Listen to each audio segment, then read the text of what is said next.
Hi, in this course on basic construction materials, today we will be talking about nature of materials. This is the third lecture in this module, in which we will be looking at plane and surface defects, plane or surface defects, and volume defects. In the previous lectures we covered electron configuration, atomic bonding, and also talked about lattice structure, lattice defects, and two types of defects. There are point and line defects, and today we will be talking about plane or surface and volume defects, and then also phase diagram. So, this is what we are going to cover today. These are the books which have been used in general for making this course material. These two books have been heavily used by Mamlok and Sanowski and Zeniewski and Callister. Okay, and also a lot of information from the internet have been used to really demonstration purposes. Now, plane or surface defects in polycrystalline solids. So, what is this? It is actually the interfacial zone between different crystals. We already talked about what is a lattice structure, what is a crystal structure, all that. Now, when two different crystals they come together or they form a boundary which we call grain boundary, this one, and it represents an area of defect concentrations within the solid. Okay, and this occurs because the orientation of atoms is different in each crystal. Now, here you can look at this first picture here, first diagram on the left side. You have these green circles, okay, and also you have these. Okay, so let me just redo this. Green and the white circles you have, and the border between the two, they kind of form the grain boundary. So, I can call here that I have a green grain and then a white grain, and then this region which is marked now is the grain boundary. Okay. So, this is depicted on the second drawing, where you can see the crystals aligned in a particular fashion like this. Okay. You can follow this black lines, that is the alignment for the crystals or in each grain. So, each of these region we can call it a grain. Okay. So, if I count how many grains are there in the second drawing, I can say 1, 2, 3, 4, 5, 6, 7, 8, 9, 10, 11, 12, 13, 14, 15, 16 and 17. So, you can see actually some of them of course partially visible, but there are 17 grains. So, it is very clear to you what a grain is. Okay. And similarly, it is a real picture is shown on the as the third photo, the photograph on the right side. And here you can see there is a scale. In whenever we look at a microscopic image or a micrograph, we usually put a scale there. Okay. That is to really understand what is the the perspective or what is the range of the size of the grains which you see here. So, this is, if you look at this photograph from left to right end of the photograph, it is about 0.2 millimeter. So, you can see how small that is. So, each of these grain is even smaller than fraction of a millimeter. So, they are just very small, small in size, and you can see grain boundaries here. This is a grain boundary. Okay. So, like that there are, so all these grains and grain boundaries, the size, shape of each of them, how the alignment etc. inside the alignment of atoms inside the grain, all those matters a lot when we talk about the material behavior. Okay. Now, how these grains are formed when we make the metals? Okay, these are typically the nature of the metals. So, how do we make metal? We take raw material, we melt it and then cool it, and then the cooling is done in a different way, like the rate of cooling could be different. So, all sorts of things we do, but in general if we ask how a metal is made, we can say that a molten material is taken and it is cooled down to solidify, and then we call it a metal. This was covered previous lecture also. Now, the molten metal cools, the atoms lose their energy. As it cools, they lose their energy and form together into lattice structures. Okay, so they come together into lattice structures. Now, when this happens, what happens is this coming closer to each other and forming the crystals, that happens at different points in the 3D space of the molten material. It is not that it happens starting from the surface to go into the depth, or inside the material itself at different points, depending on that particular temperature at particular point within the 3D material or the volume, the crystal starts forming, and that point where they start forming, we call them nuclei, okay, or nucleation points. Now, they start forming and then it forms into crystals in 3 dimension, and so you have this 3-dimensional structure which is formed and which we call as grains. Okay, you can even imagine a rice bowl. You have several rice grains in that, and then each rice grain will be hitting each other. That we can call, that hitting place we can call as grain boundary. I mean, it's not really comparable, but this, because of the word grain, I thought it is good thing for you to visualize. And then inside each rice grain there are several cells, or atomic structure is different, so all that. Okay. Anyway, so here I am going to show you this animation over here on how grains are formed and grain boundaries are formed. Okay. Now, you can see that there is more and more crystals are getting attached to the blue crystals, which, so now these black lines indicate the grain boundary. I am going to play this once more so that you can see it again. So, now you can see there are different nucleation points, and then crystals have grown a little bit, but not fully developed. So, this is one only here, one, and here you have 4, here you have 2 crystals together, and here there are cases with more than that together. Okay. Now, I will play this once more. You will see that each of this crystal grows in all directions and fill the space. And when they start filling, and that means if I am initiating one here, they start growing and start to hit each other, but the direction of growth in each cell is not parallel.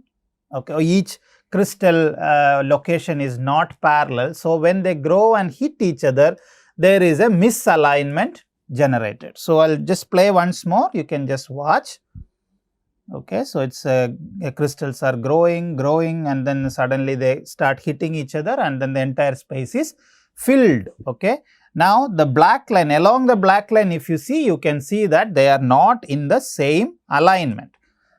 So, for example, here these are aligned in this way, whereas these are aligned in this way. Okay. So, definitely there is a change in the alignment or difference in the alignment, and that is what causes the grain boundaries to form. Now, let us think what is the effect of these grain boundaries, etc., in the cracking or fracturing of the materials or deformation of the materials. So, for that we will look at what happens when a material is pulled. Let us say talk about the example of tensile behavior. You can see here on screen, you have this arrows indicate the tensile direction or tensile force is acting, and there is a necking which is happening. So, this is that region which is necking. Okay, you can see the neck like shape, and what you see on the first picture is necking starts to happen. That means there is a significant deformation, already the plastic flow is generated, and then formation of micro voids is the first thing which happens. So, dimples and micro cavities are also there, you can see that here. Now, that small deformation happening there, and then what happens is eventually as the force, more and more force is applied, they tend to, all these micro voids tend to coalesce and become one macro void.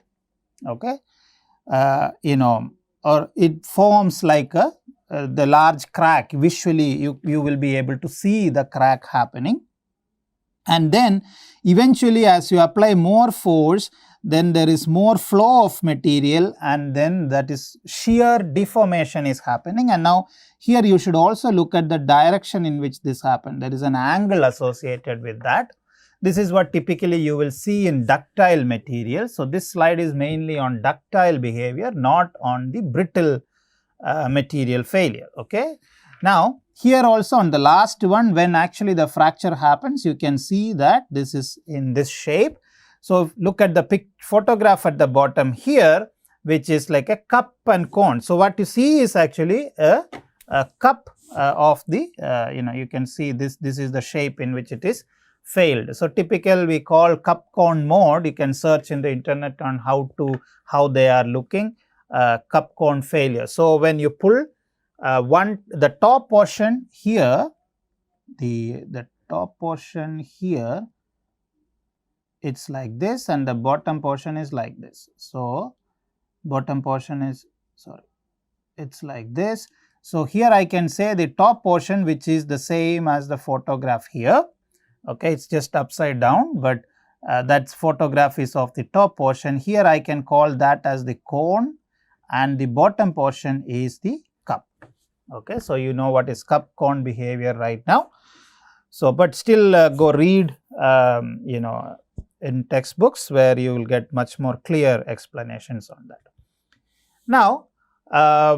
Now coming back, when this what is this fracture or how does it happen? If you look in a microscopic level, you can see similar to the crystal structure. So here you can see there is a crack. I have drawn this crack here on the same grain structure which we saw previous slide, previous. So here this is the crack. Okay. Now crack. Okay. Now how it will look, if you look at this left side drawing, you can see all these blue circles are the atoms, and then the crack is actually breaking all these bonds. I mean, that when the bonds are broken, that is where the crack happens. So you are not talking like these atoms getting broken or anything, but the bond between the atoms, they just get broken. That is essentially what is happening. So even if you look at here in the right side, you can say that let's say if a crack is happening, it will be something like this, it will grow. Okay. So you can imagine that. Just wanted to show you how it is really happening, so that your mind starts thinking in that direction. Now when we talk these cracks or breaking of these atomic bonds, etc., there are two types of cracks in general. We can call it transgranular crack or intergranular crack. So the two terms, very important to remember, trans or intergranular cracks. Now the transgranular crack means the grain boundary has high toughness. Why the transgranular crack happens? It means the crack is happening through the granules.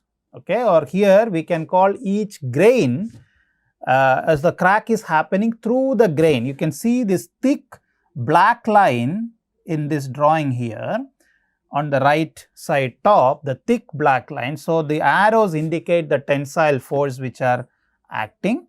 Okay, so they indicate the tensile force which are acting. So I'm going to call it T here.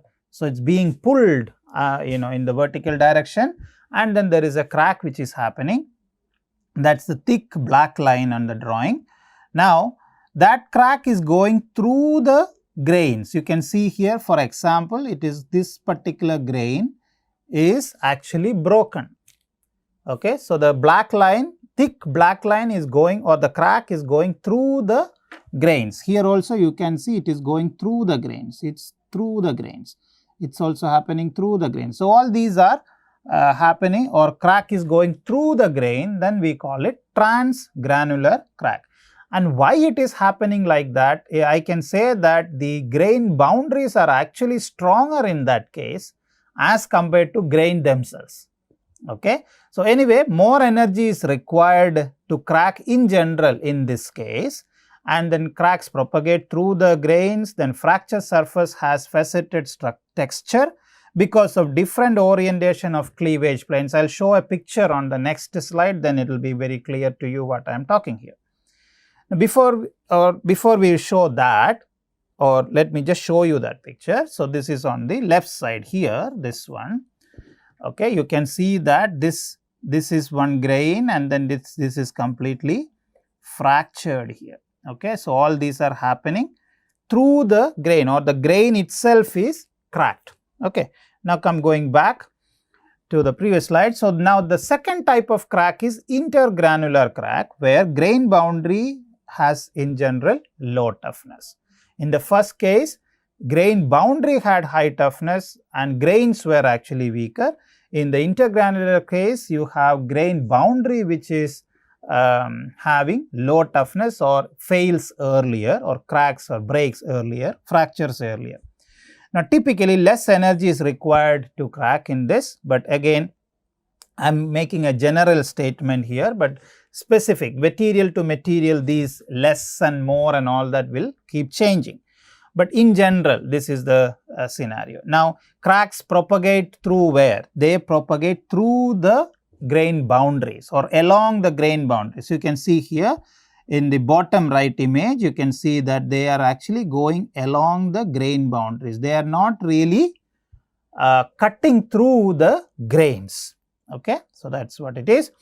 Now, cracks propagates through along the grain boundaries, and then grain boundaries are weakened. So, if you are talking about a material system, maybe there are weak grain boundaries through which external materials can penetrate and weaken the whole material system, or they, like, that is what is embrittled by impurities, or even segregation of material towards the crack location, towards the grain boundaries, etc., which makes them relatively weaker than the grain themselves. Or there may be a case where some of the grain boundaries are weak than the other grain boundaries, which are because of some deterioration mechanisms.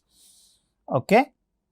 So, corrosion is one such mechanisms which happens when the material is under stress.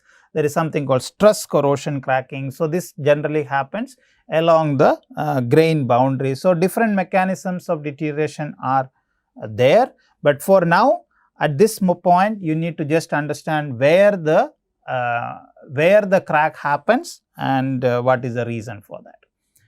Okay, so this intergranular crack, here you have the example, the second photograph. You can see here there is a crack which goes like this and then it goes like that. Okay, and here also you can see a crack there, here also you can see a crack there. So, all these cracks are at the grain boundaries, not through the grains. Okay, so it's a difference between trans and intergranular crack. Now, similar, if you want to talk about, this is concrete. Until lastly we were talking about metals, but if you even look in the concrete system, you will see something very similar.